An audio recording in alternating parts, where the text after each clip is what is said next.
Alright guys, today I got to replace the starter in my wife's 07 Liberty. Got into it last night and had a click, which kind of told me that it was the starter. So we're going to go ahead and get this thing jacked up in the air and get to the starter. But where the starter is, it's on the driver's side. I don't have a light on it because I'm actually changing it at someone else's house. But that's it right there. It's a little dark. We got to get into that, so we got to jack up the car and get to the bolts on that guy. First things first though, let's get the car jacked up and then get the positive lead off of the battery, and then we can get going on what size bolts we need and how to get this thing removed. So stay tuned. Alright, so let's start with disconnecting the battery. And disconnect the positive first. Always leave the ground on when you're disconnecting a battery. When you're reconnecting a battery, you always want to put the negative on first, which is your ground. So go and loosen this up. Make sure that your tool doesn't touch the two. Give it a little twist so you can pull it off. Now your whole car does not have power. Okay, and then I'm going to go ahead and leave the negative because I don't need to touch it. Okay, make sure that thing's nice and tight though. But I'm just going to leave the negative on because I do not need to remove the battery. So let's get underneath the car and take a look at what we need to do. Alright guys, so first off, want to get this heat plate off. You got a 10 millimeter right here. That's only to allow you to get to the plugs and wires and everything on the back side. Okay, after you're done with that, you have two bolts. I don't know if you can see that. Let me see if I can get it in focus. One right here, okay, and one on the top side. These are facing the rear of the vehicle.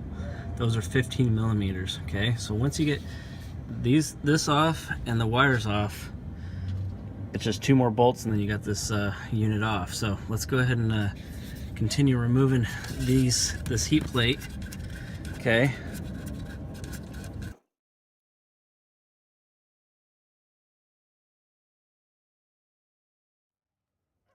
you have that heat shield off, you're going to be able to get to the wires. One is just a connection and the other one is a 13 millimeter to get the hot lead off. Once you have those removed, that's all the wires that attach to your starter. Now after I'm done with that, then I'll start removing these two bolts, slide the old one out and the new one in. So let's go ahead and get those wires disconnected. Alright guys, so most starters are 15-20 minute job. This one I'm going on 30 minutes already. Barely gotten one bolt out. It's a pain for you guys that want to change it out. It is a pain. You got to get your hand around the exhaust, your hand around the four-wheel drive drive shaft, and each turn you do on these bolts, you're not even getting a quarter turn out of it. You're barely getting one click on your ratchet. Just click, click, click, click, click every single time.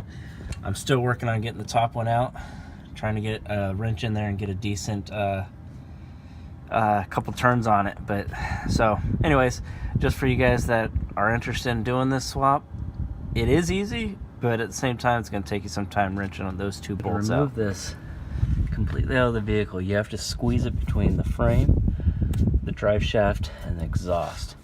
So it's pretty simple once you kind of figure out which way to twist it, but getting it into that position is the problem.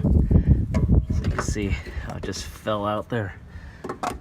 Go through this hole right here. And when you put the new one in, you're going to put it in the same way. Alright, so before you really get started on trying to put the new one in, you want to make sure that the bolt pattern is the same. Okay.